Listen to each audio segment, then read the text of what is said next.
debate. Keith? All right, Gail, thank you. And as you pointed out, joining us this evening, the former governor, Charlie Crist, here on behalf of the Obama campaign, and the Republican state representative, Will Weatherford, the future House Speaker for the state of Florida, here on behalf of Team Romney from Pasco County. Gentlemen, thank you for being here. Thank you. Governor, I'd like to start with you. Was there a particular moment in this debate tonight where you just sat up and go, that's it? That's the point that my guy needs to make to help boost Florida's economy? Yeah, I really was pleased how the president spoke about Medicare tonight and about, not turning it into a voucher system, that it needs to be protected. That's so important to so many Floridians all across our state. And so when he talked about that and really focused in on it and was specific about how he wanted to protect it, I thought that was a great moment in tonight's debate. Where was the highlight for you when it comes to Mitt Romney's performance? Well, I thought there were a lot of highlights, but certainly the first 2 minutes were important. When he outlined his vision for the economy of this country and the direction that it needs to go in, there was no clearer contrast in his grasp of the economy versus the president's. There's an old saying that when a defining moment comes along, you define the moment or the moment defines you. I thought in those 2 minutes, Mitt Romney not only defined the debate, but I think may have defined this election going forward. I'd like to show a little exchange here, if I could, about Mitt Romney's tax plans for the middle class. Let's watch this. Governor Romney's central economic plan calls for a $5 trillion tax cut.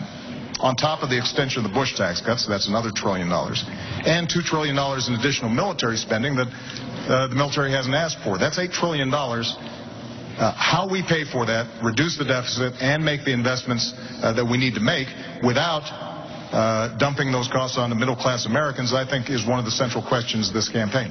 Virtually everything he just said about my tax plan is inaccurate. All right, so if the tax plan he described were a tax plan I was asked to support, I'd say absolutely not. I'm not looking for a $5 trillion tax cut. What I've said is I won't put in place a tax cut that adds to the deficit.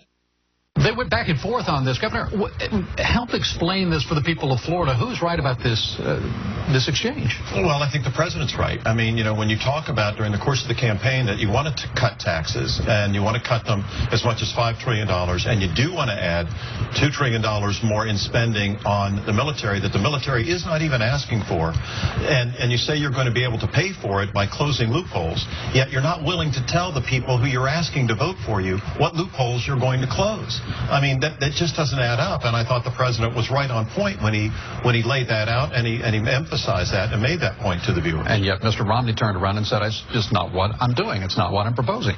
Look, unfortunately, I think the Obama campaign has been infiltrated with inaccuracies throughout. And, what you have to understand, I think what everybody has to understand is that this is a president who cannot and will not talk about his record. The two big achievements he had as president of the United States was a stimulus plan that he won't talk about and an Obamacare plan that he's running from. And to me, that is a better example of what's going on in this debate and what's going on in this race than anything else is the fact that he will not talk about his record. Open question to either. Was there any point in this debate where you thought the other guy was a little out of line when it came to exchanges? I didn't really sense that. You didn't see that? I thought they were both gentlemen. I thought they comported themselves well, and I think they offered a stark contrast to not only the people of Florida but the people of our country. I would agree with that. I think tonight, luckily, the debate was about ideas. It was about differences in philosophy, which are stark and contrast very well, but I didn't get the sense that it was personal in any way. Well, we mentioned we did a News Channel 8 Survey USA poll, and I'd like to show the viewers at home what that poll showed, that most people really wanted to hear about the economy, 60%. Healthcare came in a distant second at 16%. Education was next with only 7%. There was a mention of education, but both candidates made it clear that Social Security would not be something they would touch. But let's talk a little bit more about healthcare. This exchange when it comes to Medicare. $716 billion we were able to save from the Medicare program by no longer overpaying insurance companies, by making sure that we weren't overpaying providers. And using that money, we were actually able to lower prescription drug costs for seniors by an average of $600. I can't understand how you can cut Medicare $716 billion for current recipients of Medicare. Now, you point out, well, we're putting some back. We're going to give a better prescription program. That's $1 for every 15 you've cut. They're smart enough to know that's not a good trade. Mr. Speaker, I'll start with you. What's the truth about Medicare? Well, look, the truth is they cut $716 billion out of Medicare. Now, the president is saying that what they did was they reduced the rates for providers. That's right. That means that they cut rates for hospitals. They cut rates for doctors, for nurses, for the people who are actually helping the folks in need. So it is a direct cut, and he used it to fund Obamacare so that he would say that it didn't cost the country any money. What they're doing is they're trying to reduce the cost of health care overall. I think both of the candidates tonight agreed that that's one of the biggest problems we have relating to the economy. The way to do that is not to put everything in the hands of insurance companies. I think it's pretty clear. Floridians know this very well. Insurance companies are not necessarily your friend. And what the president is trying to do and how he approaches health care is to make sure that you have somebody that can provide the health care to you that is reasonably priced, that is fair, and that doesn't cut you off if you have a pre-existing injury. Governor, what the president does not want to talk about is the fact that the $716 billion is a cut to hospitals and providers, and that's money coming out of the Medicare system. And I think that the way they're portraying that is not what people are going to actually feel when this goes into play.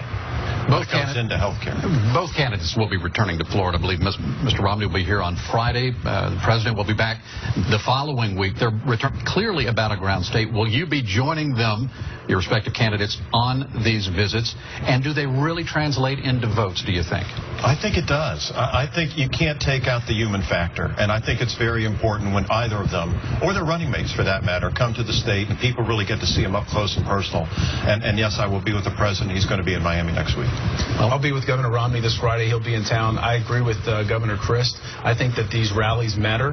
I think that getting the base out is going to be what determines this race on both sides. And at the end of the day, I said this at the beginning of tonight's show, but I truly believe tonight was a watershed moment for Governor Romney. I thought he showed a mastery of the issues and had a passion and a fire in his belly that is going to light and ignite fire into this campaign going forward. One final question for you, Governor, and I'll let it go with this.